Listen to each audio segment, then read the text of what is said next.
ভাই চিপসটা কত দাম ভাই? 10 টাকা। টাকা। আচ্ছা একটা নিচ্ছি তাহলে। এই নেন ভাই। এখানে দেখলাম খানিক লোকজন বসে যাতে এখন নেই, রোজা তো নেই, এখানে বসে খাই তাহলে।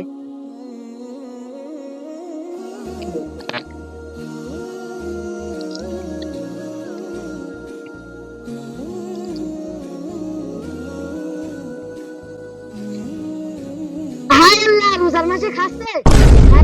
দোস্ত, আজ রোজার প্রথম দিন, সবাই রোজা রাখছে, তুই রোজা রাখিস নাই? রোজা কেউ রাখে নাই, রোজা রাখলে শরীর কমে যাবে, জান পাগল, অসুস্থ হয়ে যাবো রোজা রাখলে। কি হয়েছে দোস্ত, কি নির্লজ্জ ব্যাপার? এর আবার কিসের লজ্জার ব্যাপার? হে মোটা আছে দেখতে পাচ্ছি খাই দেই, রোজা রাখে কেউ না এখন?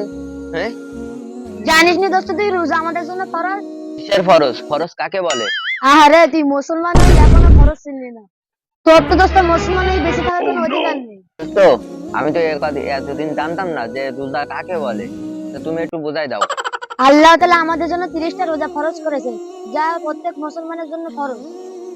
হাই আল্লাহ, সারাটা জীবন কি করলাম রোজা না রেখে, ভুল হয়েছে আল্লাহ, মাফ করে দিও। তো তোমার জন্য আমার ভুলটা বুঝতে পারলাম, তোমাকে অসংখ্য ধন্যবাদ।